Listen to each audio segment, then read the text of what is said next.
Quero apenas colocar aqui brevemente o que já foi dito e fazer a seguinte relação.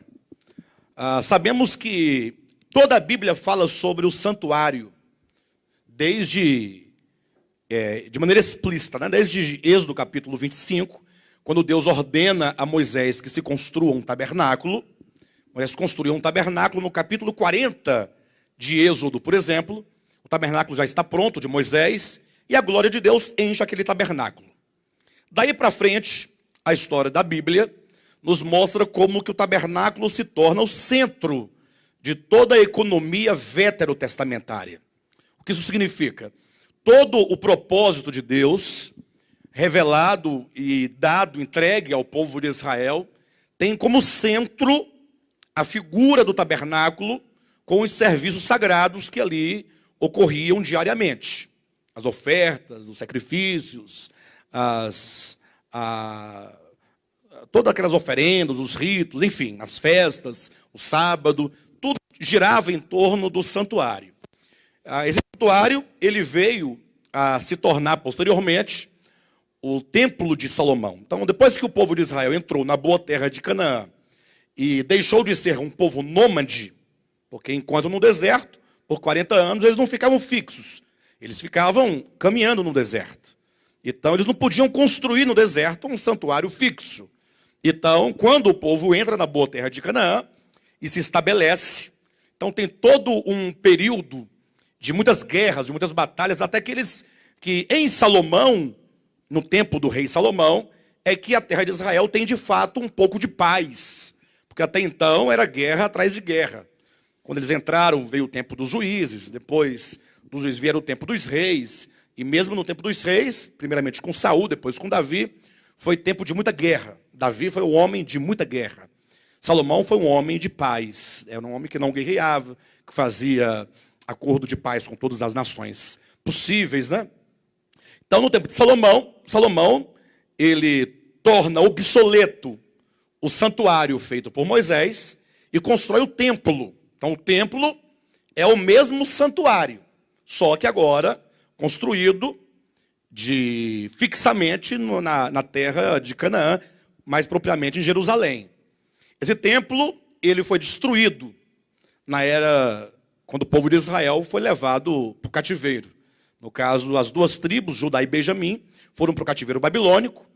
Jerusalém foi sitiada, e foi tomada, e foi queimada, e o templo destruído. Temos que 70 anos depois eles regressam do cativeiro e eles reconstroem o templo.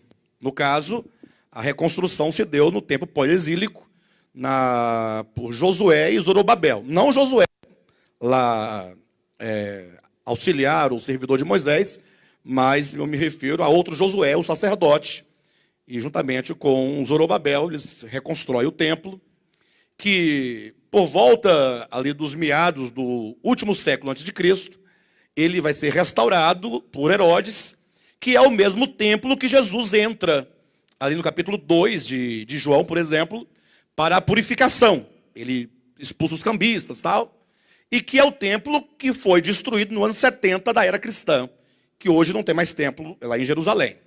Entenderam? Bem, santuário de Moisés, seja o templo de Salomão, o templo reconstruído por Zorobabel, ou o templo restaurado por Herodes, ou o templo em que Cristo entrou e limpou, purificou o templo, ou o templo destruído em Jerusalém, tudo isso se refere a uma única ideia acerca da vontade de Deus de se ter um santuário, um tabernáculo. Acontece que o povo de Israel, eles não entenderam a verdade acerca do santuário.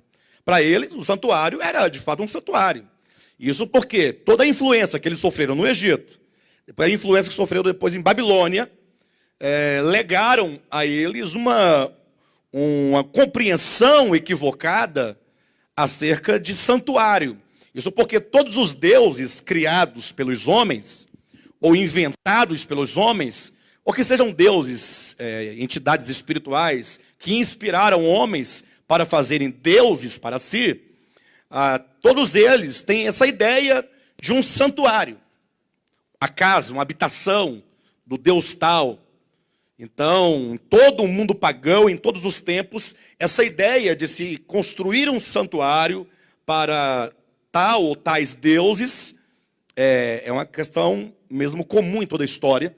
E o povo de Israel, portanto, influenciado pela cultura egípcia, assíria, babilônica, acabaram por entender, ou acabaram por não compreender, que quando Deus pediu que se fizesse um santuário, jamais foi intenção do eterno, do verdadeiro, do Criador, que o homem fizesse para ele um santuário.